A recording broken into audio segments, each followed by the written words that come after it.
Hello, welcome back to another weekly reset in the weekly store. We also have a new hero in the event store called Earhart. It's the new constructor with the turret, if you guys haven't been following all the hype.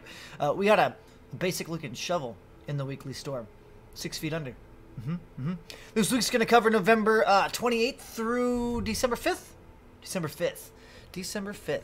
And in this week's store, we got, like I said earlier, 6 feet under, a brand new shovel. We got the epic schematics, your legendary bruiser, 3 of them you can get. It's a melee defender. You got your legendary, epic, rare fluxes. Did we get legendary and epic perk-ups? No. Rare perk-up, uncommon perk-up, and our re-perk standard. The weekly items are going to be the socket slugger, which there's quite a bit of people that like it. I've still yet to really use one or level one up, but that's a popular one amongst a lot of my constructor friends. And then we got wall launchers. You need wall launchers. Come on, you always use different wall launchers. I use multiples. I use one that has double reload and then triple impact perks on them. I also have one that has 1 impact with 2 durability and 2 reload. Why? Because so if you ever build pit designs, for those of you that don't know what a pit design is if you're lucky enough to have an objective next to a building that has a basement, blow that building up, make a pit, husks will walk around the pit, they can't get out, and you put wall launchers to knock them in the pit, and then they die. Rip your combat score, but who cares about combat score? It's not even a good relative. Like, you can't, if you're measuring your skill and your combat score, get out. Get out. So pits are fun. They're super fun, and whenever you get an opportunity to do a pit, we utilize the pits. And so a 1 impact at high level, so like at a I don't know what level it has to be, if it's 3-star, 2-star, 4-star evolution, but you don't want to have too much impact because it's tied to knockback on the perks, and knockback is the distance they'll fly. So if you have a pit that's just one tile wide, and you have, I mean, even 1 impact might be too much, it'll knock them across the pit, defeating the purpose of the pit. Okay. Yes, you can make it one-sided and put some walls up and knock them into the wall and they fall back down, but come on. So different kinds of wall launchers, and then if you want to go extreme, you can just go 5 impact and knockback, and really, like if somebody comes over and hits your wall and you want to send it back to the spawn point, so 3 wall launchers are ideal for all scenarios, man. They're super fun. What else do we get? We got Survivalist. We haven't had him in here in a while. But we've had Survivalist quite a bit over the course of a year and a half. I know it hasn't been a full year and a half, but we're close. Controller Harper. Controller is awesome. Kind of got nerfed a little bit a while back, but still good. So we'll go over Controller. And then your evolution materials. And then your survivors for training manuals, whatnot, your armory slots. Perfect. And we got Earhart, the new turret constructor. Let's look at her first. Let's go into here. What do we got? She's basically the hero from BR. Look at those pants. Alright, enough of that. Quickly, what do we got? It's a constructor, so creative engineering is standard. Build and build costs are 10%, so reduced cost and speed. Base ability. Oh, it does have the base ability. Rosie is the new turret. And decoy. So decoy, turret, and base ability. Interesting. Kinetic overload, that's standard for all constructors. If you critically hit with your melee weapon, what does it have to be? Hardware or... Yeah, hardware melee. So hammer, wrenches, critical hits with those will trigger kinetic overload, dealing additional damage and knockback to that single target. It is energy damage. She gets electrified floors. Automated defenses increases the area of base ability. Oh, okay. Rosie, which is what does the Rosie say? Places a turret that, so cooldown's 180 seconds, half energy, that's not relevant. Places a turret that the constructor or allies can use. The turret fires 7 times per second, dealing damage, physical damage per shot. Continuous turret fire will cause overheating. Oh, that's weird. And the turret expires after 150 shots. It overheats, and you have limit. Okay, so it's not timed. Level 12 Fish in a Barrel reduces the cooldown of Rosie by 72 seconds. 15 Campaign of the Rosie increases the damage that Rosie deals by 24. Big Brother increases the base connectivity by another 1. Really? What is her... So she's got electrified floors. Maybe she'll benefit from it. Lofty architecture increases health of buildings within area of base by 15%.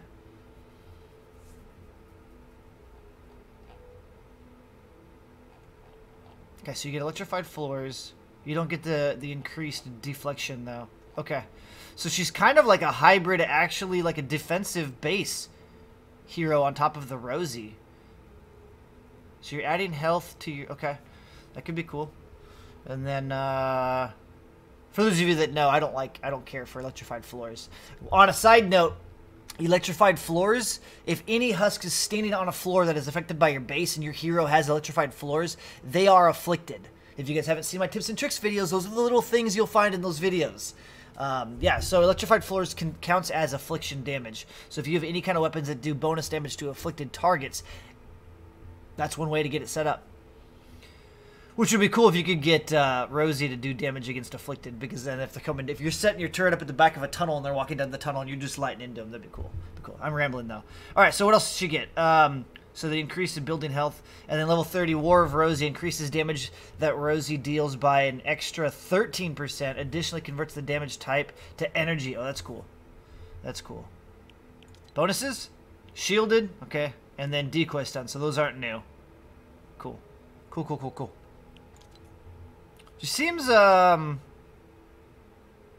conflicted. Like she's got some stuff that make her an average, above average base ability user, and then I don't know what I'm gonna feel about the turret yet. I have no idea if it's underwhelming, overwhelming, I don't know yet. We'll find out. Shovel. Let's see, what is it considered? It's hardware. Oh, so the constructors can use it. A creepy round point shovel that looks like it has been used to dig up terrible secrets. The shovel handle like a... Whoa, the shovel handles, Jesus, like a lighter sledgehammer with a better damage and less impact. Up and over, a 2-strike heavy attack that deals significant damage and knockback. I haven't talked to anybody to see. What does it have? 20%, 75? 0.83 attack speed. God, it could be cool. It could be. Let's go over controller really quick. Then I'll let you guys go. Oh, we can cover Survivalist too, also, in case you guys haven't seen it. I got a video on Survivalist. Survivalist is one of my favorites, especially if you're new to the game. Survivalist is very solid. Controller is a constructor, clearly. It's named controller because it's supposed to control your enemies. It's the #1 decoy constructor, so it's based on crowd control, CC, if you will. Places upgraded decoys that damage enemies in addition to pulling them off of walls. So, creative engineering standard to all constructors. You get decoy, the base ability, and bull rush. Yeah, bull rush and decoy. Going, decoy lasts 2 seconds longer. Decoy stun. When the decoy is destroyed or expires, it creates an explosion that deals impact and stuns enemies for 1.5 seconds. So it doesn't do damage, but it stuns for 1.5 seconds. Kinetic overload that's standard for all constructors. If you crit with your hardware weapon, you do an energy blast and knockback to that single target. Level 12, I'm just not user-friendly. Decoy reflects melee damage back to the enemies that attack it. That's cool. That's cool. I wonder how much it deflects. We should do a video and test it all. I'll do controller eventually. Actually, I'll do it this week. Huh. Anyways, 15 grease the wheels reduces the cooldown of decoy by 10 seconds. You come in with me, increases decoy enemy attract radius by 1.5. That thing's huge. If you guys haven't seen constructors with the increased radius on their decoy, it's big. Bull rush is always fun. Oh, and there's nothing. Ah, it's rare. 1 second. All right, here we are back on the legendary version of controller. This is Hazard the 13. It's a different skin, but it's, at the end of the day, it's a controller. If you look below the number 13, it says controller. A controller is a controller. They never vary. They're the same thing. So, okay, we were missing the level 25 and 30 perks. So 25 is Firewall. Melee attacks against the constructor shield triggers energy pull. I didn't know he had Firewall. It's crazy. I thought Tank was the only one that had it. Basically, it does energy pulse damage. So it damages and knocks back enemies. Every enemy within 5 seconds. There's a 16-second cooldown. So every time they hit you, it doesn't proc. But every 16 seconds, if you're getting hit, there's an AoE blast that goes out that does damage and knocks everything around you back. Level 30, get ready for a surprise. Decoy explodes when it is destroyed or expires. Oh, so we'll have to see what kind of damage that does too. So it does do damage when it expires or destroys. So it stuns and it does damage. And it deflects. And it's got a bigger attract radius. And you can shoot it down 10 seconds sooner, and it lasts 2 seconds longer. Yeah. Cool character. Survivalist. Love Ranger Jonesy. Survivalist. Like all soldiers, you get advanced tactics, so you basically have increased health and damage by 10%. It's ranged damage. Survivalist gets shockwave, grenades, and minigun going commando. Debilitating shots is also standard across all soldiers, so your first 3 shots on the same target will stack up 3 stacks of 5% damage, totaling at 15% damage for you and your teammates to shoot. It's indicated by a cracked shield above the head, so if you're not playing a soldier, you're playing an outlander, and your soldier is shooting somebody, you can see who has increased damage, and then you guys can light them up. Survivalist at level 5, killing an enemy with an ability or a weapon recovers 5 base health per second over 3 seconds. Assault damage, so flat 24% additional damage to your assault weapons, so no snipers or pistols or shotguns, but assault weapons, you can get 24, so you'll be doing 34% with your advanced tactics, and then an additional 15 at the end of your 4th shot. No time to bleed, doubles the amount healed by Survivalist when an enemy is killed. Quick clip, you have reload speed. Clean living increases base health by 20%, so now you're at 30% extra health. Just tanky. And then, yeah, flak vest is awesome. Waste not, want not increases ammo capacity of all weapons by 40%. That increases your clips.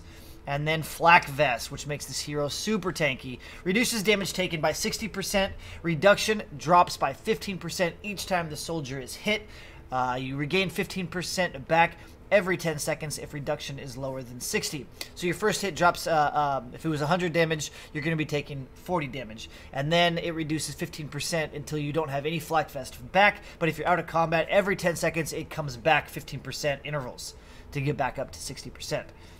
So if you're standing in piss, bees, whatever, you can literally walk through it and take almost no damage for a little bit. Until your flak vest is depleted, then you have to let it charge back up again. Bonuses he brings to the table is armed. Gives 14% damage resistance to your heroes. So you can increase that. We forgot to look at his bonuses.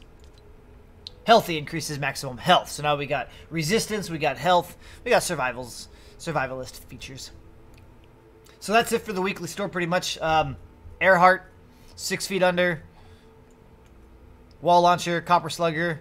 What else did we get? We get anything else worthwhile? The Vendetta. I've never really used the Vendetta, so I don't have any insight on that. So, yeah, as a friendly reminder, I stream daily over on Twitch at twitch.tv/SlyGumbi in the late evenings, 8 p.m. till about 2 a.m. Pacific Standard Time. It is mature content, by the way. So, if you guys are bored late night, you want to hang out, you want to check it out, you want to talk, chit-chat, we have... as of lately, been creating some pretty unique designs. Can't say it on YouTube. So, anyways, those of you that know. Those of you that don't, will never know. And with that, I'll see you guys in the next one. Bye-bye now.